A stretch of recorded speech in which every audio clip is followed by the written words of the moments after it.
When negotiations collapse, no one expected what came next, because within hours the sky over Tel Aviv wasn't just tense, it was active. And what unfolded wasn't just another missile exchange, it was something far more calculated. וואו, וואו, וואו, וואו, וואו! For weeks, tensions had been building quietly in the background. Diplomatic efforts were ongoing. Talks were still technically alive. But beneath the surface, both sides were preparing for something else. And when those negotiations finally broke down, everything shifted.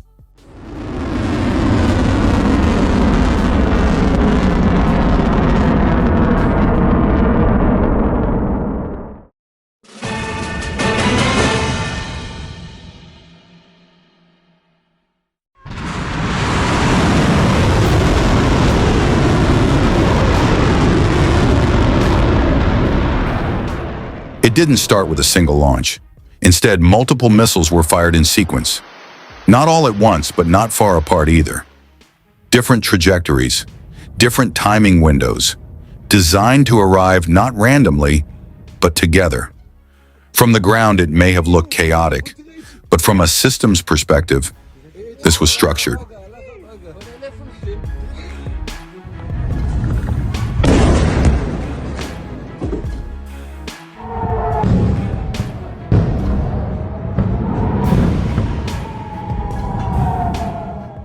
To understand why this matters, you have to understand how modern air defense actually works.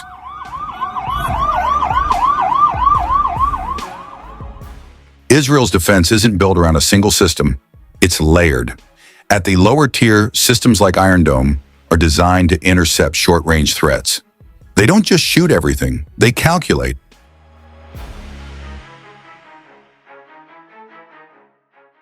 Each incoming object is tracked, its trajectory is analyzed, and a decision is made in seconds, whether it poses a real threat. If it doesn't, it's ignored. If it does, it's engaged.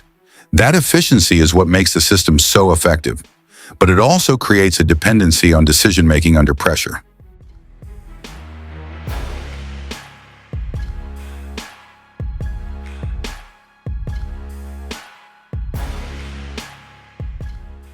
And that's exactly where this attack applies pressure, because instead of overwhelming the system instantly, it forces it to keep reacting.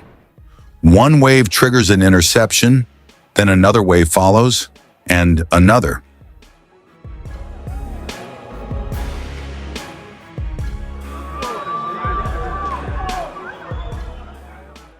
Each one demanding attention, computation, and response.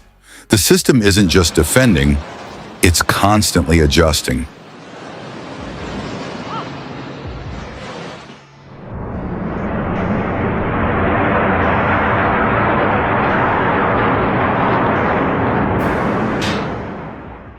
This turns a situation into something very different from a typical strike. It's no longer just about impact versus interception. It becomes a contest of timing, because every interception takes time. Every decision requires processing.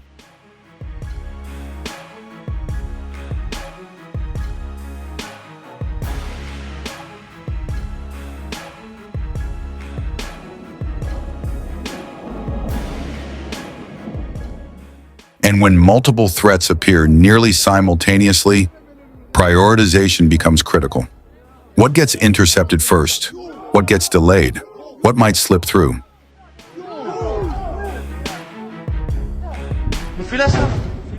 But here's the part that makes this strategy particularly interesting. Not every missile is meant to hit.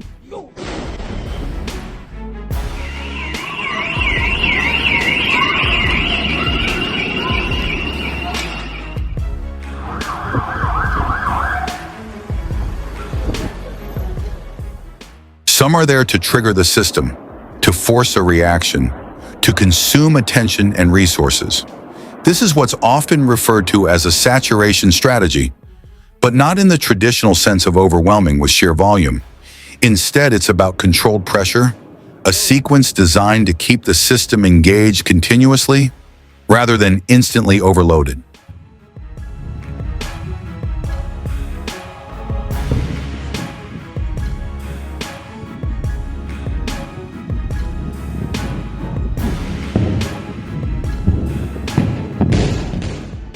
And over time, that continuous engagement starts to have an effect. Not because the system stops working, but because it's being pushed to operate at its limits. When a system is forced to respond again and again, its margin for error becomes smaller. And in complex environments, even small timing gaps can matter.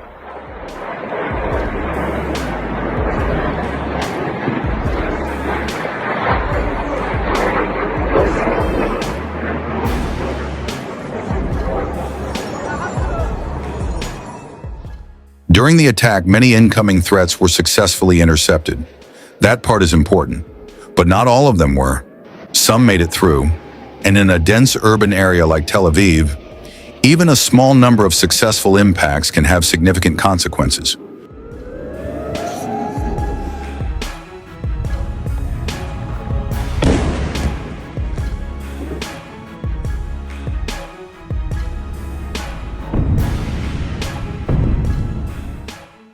For people on the ground, the experience is very different from the technical explanation.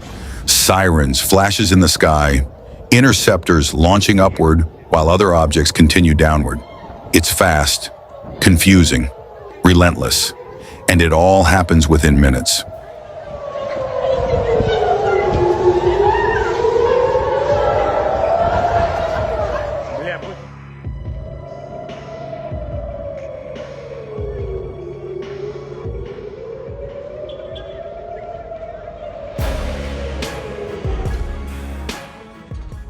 But what makes this event significant isn't just the immediate impact, it's what it represents.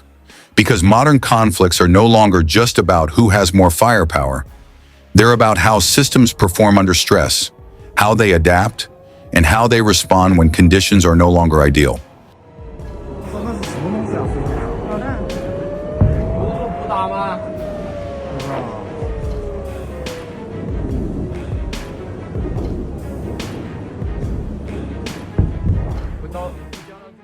And that's where this becomes important beyond a single night. Because every engagement like this generates data, how quickly the system reacts, how it prioritizes, where delays occur, and once that data exists, it can be studied.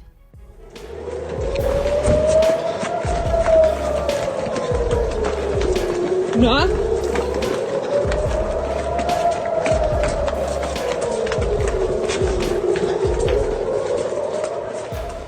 Which means future attacks don't necessarily need to be larger.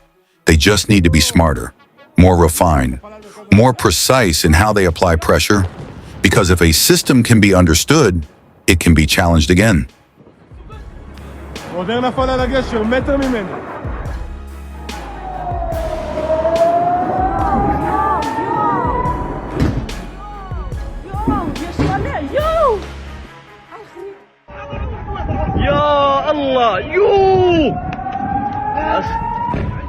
And that raises a bigger question. If this wasn't just an attack, but a test, then what happens when the next one comes? And more importantly, what will be different next time?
שרפה על הגג ובסריקה במבנה עד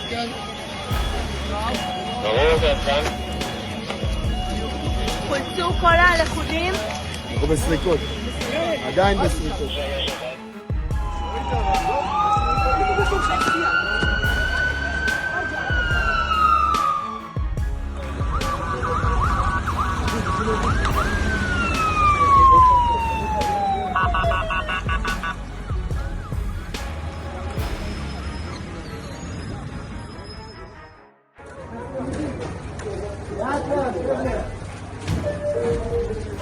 חולה לחדר ההלם.